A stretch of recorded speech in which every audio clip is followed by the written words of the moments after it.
Hello, இன்னைக்கு நம்ம பார்க்க போற டாபிக் என்னன்னா பைனாமியல் தியரம். அந்த பைனாமியல் தியரம்ல எக்ஸசைஸ் சம் ஸ்டார்ட் பண்ண போறோம்.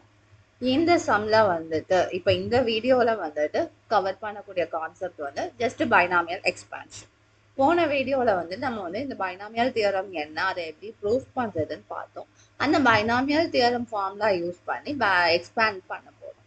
இப்போ ஒரு ரெண்டு டேர்ம் கொடுத்துருப்பாங்க. For example 2x - 3 power something ஒரு 3ஓ 4ஓ கொடுத்தாங்கன்னா அதை வந்து அந்த பைனாமியல் எக்ஸ்பான்ஷன் ஃபார்முலா யூஸ் பண்ணி எப்படி எக்ஸ்பேண்ட் பண்ணணும், அந்த இதோட ஹோல் பவர் அதை வந்து அந்த இண்டெக்ஸை வந்து நம்ம எக்ஸ்பேண்ட் பண்ணி டேர்ம் பை டேர்மாக எழுதணும் அப்படிங்கிறதான் இந்த வீடியோவில் பார்க்க போகிறோம். First question X plus 1/x whole power 6. So இதில் வந்து ஏங்கிறது என்னது எக்ஸ், பிங்கிறது 1/x. அதை வந்து நம்ம எழுதிக்கணும். ஏங்கிறது எக்ஸ், பிங்கிறது 1/x, இண்டெக்ஸ் வந்துட்டு 6. ஓகேவா? ஸோ அப்படின்னா கோஎஃபிஷியன்ட் என்ன அப்படின்னு பார்க்கணும். கோஎஃபிஷியன்ட் எத்தனை இருக்கும்? 7 இருக்கும். ஏன் 7 இருக்கும்? பிகாஸ் இது 6ங்கும் போது ரூல்ஸ் படி வந்துட்டு 7 டேர்ம்ஸ் இருக்கணும். ஸோ ஃபர்ஸ்ட் டேர்மும் லாஸ்ட் டேர்மும் 1. இதுக்கு முன்னாடி 5க்கு என்ன நமக்கு தெரியும்? 1 5 10 10 5 1 தெரியும். ஸோ நம்ம பெஸ்கல்ஸ் ட்ரையாங்கிள்ஸ் யூஸ் பண்ணால் என்ன, மிடில் டேர்ம்லாம் ஆட் பண்ணால் வரும். அதுக்கு முன்னே 2 டேர்ம்ஸ். ஸோ 1 + 5 6, 5 + 10 15, 10 10 20, 5 15 6. இதுதான் அந்த மிடில் டேர்ம். 6 15 20. பிகாஸ் வந்து நம்ம இந்த கோஎஃபிஷியன்ட்ஸ் எல்லாமே பெஸ்கல்ஸ் ட்ரையாங்கிள்ஸில் அந்த கரஸ்பாண்டிங் இண்டெக்ஸுக்கு உரிய டேர்ம்ஸ்ன்னு நம்ம பார்த்துருக்கோம். அந்த பெஸ்கல்ஸ் ட்ரையாங்கிள்ஸில் பொறுத்த வரைக்கும் அந்த சைடில் இருக்கக்கூடிய ஸ்லாண்டிங் ஹைட் வந்துட்டு 1 இருக்கணும் எல்லா டேர்ம்ஸும். நடுவில் இருக்க டேர்ம்ஸ் எல்லாம் வந்துட்டு இந்த ப்ரீவியஸ் டேர்ம்ஸை வந்து ஆட் பண்ணுற மாதிரி வரணும். ஸோ அதை தான் நம்ம இங்கே வந்து ஃபாலோ பண்ணிடுவோம். ஏற்கனவே இந்த கான்செப்ட்ஸ் நம்ம பார்த்தோம். இப்போ இதுல என்ன எழுதணும் அப்படின்னா X plus 1/x whole power 6. இதுல வந்து ஃபர்ஸ்டோட கோஎஃபிஷியன்ட் 1, இதோட கோஎஃபிஷியன்ட் அதாவது ஏவோட கோஎஃபிஷியன்ட் வந்துட்டு பெருசா இருக்கணும். ஐ மீன் டிக்ரீஸ் ஆகிக்கிட்டே போகணும். பியோட கோஎஃபிஷியன்ட் இன்க்ரீஸ் ஆகிக்கிட்டே போகணும். பியோட பவர் வந்து இன்க்ரீஸ் ஆகிக்கிட்டே போகணும். ஏவோட பவர் வந்து டிக்ரீஸ் ஆகிக்கிட்டே போகணும். அதுதான் வந்துட்டு பைனாமியல் எக்ஸ்பான்ஷனோட கண்டிஷன். ஏ வந்து இங்க இது வந்து டிக்ரீஸ் ஆகணும். அப்படின்னா இதுக்கு மேக்ஸிமம்னு ஸ்டார்ட் பண்ணும், இது மினிமம்ல ஸ்டார்ட் பண்ணணும். Okay, 6x power 5 1/x power 1, 15x power 4 1/x power 2, 15x power 3 1/x power 3 plus 15 கிடையாது 20. Then 15x power square 1/x power 4. Then 6x 1/x power 5. Then 1x power 0 1/x power 6. Okay.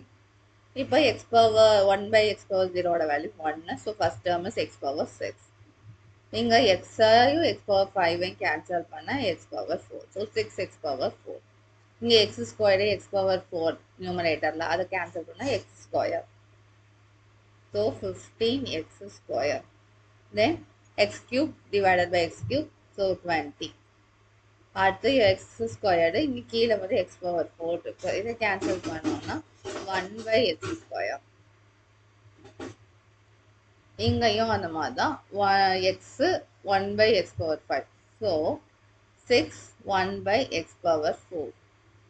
இங்கேயும் 1/x power 6.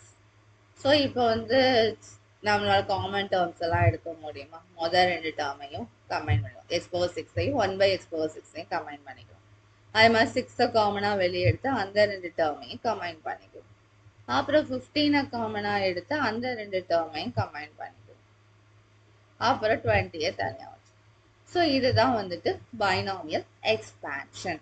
Expand பண்ணி எழுதிட்டோம். ஒன்று வந்து நம்ம second ஸ்டெப்லேயே வந்துட்டு stop பண்ணிக்கலாம், இல்லை தேர்ட் ஸ்டெப் வரைக்கும் எழுதலாம்.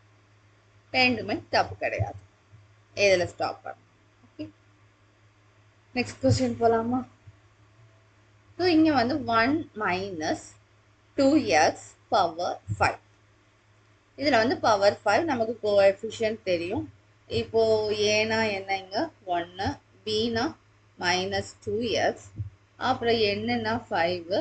ஸோ கோஎஃபிஷியன்ட் வந்துட்டு 1, 5, 10, 10, 5, 1 பண்ணலாமா? 1 minus 2x power 5.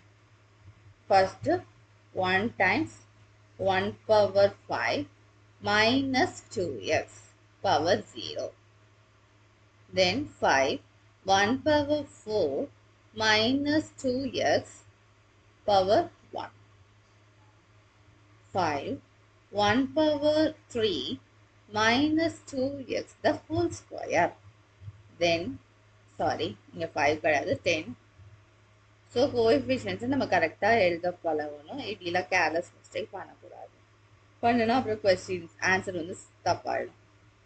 So 1 square minus 2x whole cube 5 1 power 1 minus 2x power 4 1 1 power 0 minus 2x power 5.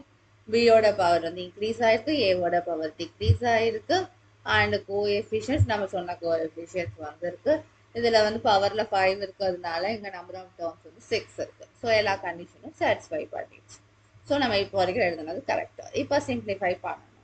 2x power sorry anything power 0 வந்து 1. ஸோ ஃபர்ஸ்ட் டேர்ம் வந்து 1 ஆயிடும்.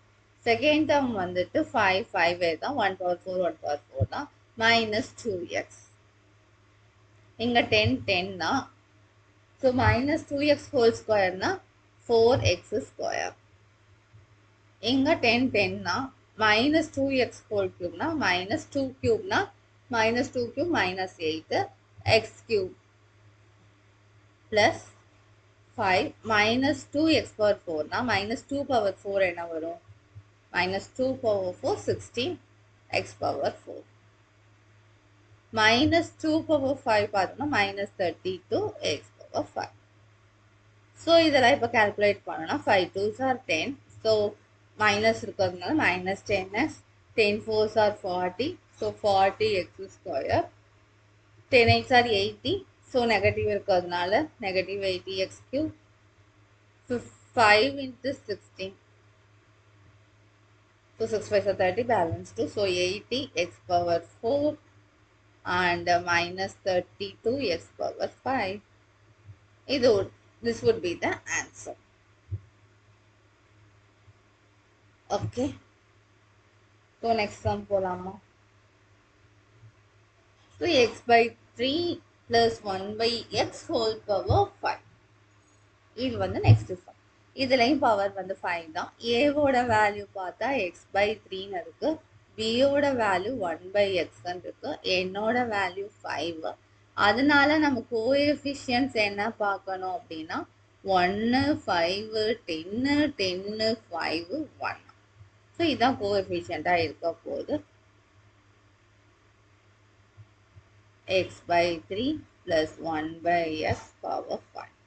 First term 1 coefficient, x by 3 வந்துட்டு highest power, 1 by x least power plus 5, 1 decrease ஆகணும் 4, இங்க 1 increase ஆகணும் 1, so then 10, 1 decrease ஆகணும் so 3, 1 increase ஆகணும் so 2, then 10,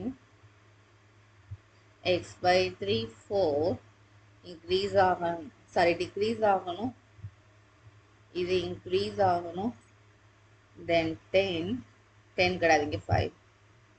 1 minute.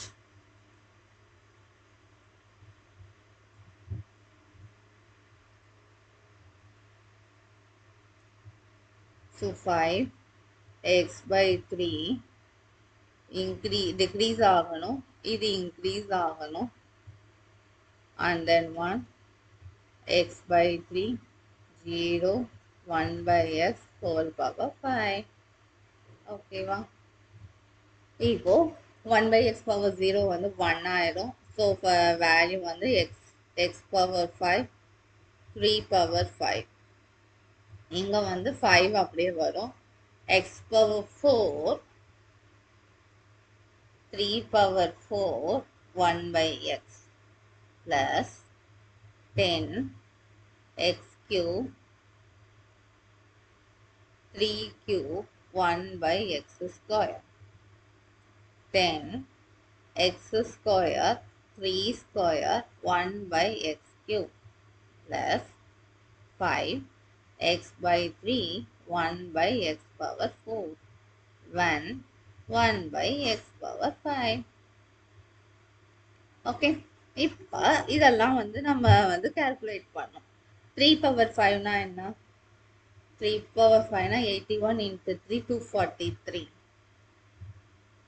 x power 5 divided by 243. Then 5 அப்படியே தான் இருக்கும். x power 4 xும் கேன்சல் ஆச்சுன்னா x cube 3 power 4க்கு 81 10 by 27 x because x cube x square cancel ஆச்சுன்னா வெறும் x மட்டும் கிடைக்கும் நியூமரேட்டர்ல. இங்க வந்து x ஸ்கொயர் இன் நியூமரேட்டர் x cube இன் டினாமினேட்டர் கேன்சல் பண்ணா டினாமினேட்டர்ல x கிடைக்கும். ஸோ 10 by 3 ஸ்கொயருக்கு 9 கீழே x அப்புறம் 5 by 3 x cube. ஏன்னா வந்து மேலே நியூமரேட்டர் x இருக்கு, கீழே x power 4 கேன்சல் ஆனால் டினாமினேட்டர்ல x power 3. Then 1 by x power 5. That's all. இதுதான் ஆன்சர். ஸோ இந்த மாதிரி தான் எவ்வளோ பெரிய சம்ஸ் கொடுத்தாலும் அதை வந்து எக்ஸ்பேண்ட் பண்ணுறது இந்த சேம் மெத்தட் தான். நமக்கு என்னென்ன தெரியணும், முதல் ஏபி என்னென்னு ஐடென்டிஃபை பண்ண தெரியணும், இண்டெக்ஸ் என்னென்னு ஐடென்டிஃபை பண்ண தெரியணும், அந்த இண்டெக்ஸுக்கு ஈக்குவலண்ட்டாக இருக்கக்கூடிய கோஎஃபிஷியன்ஸ் தெரியணும். தெரிஞ்சால் நம்மளோட ஒர்க் வந்து it's a very easiest one. Okay, thank you.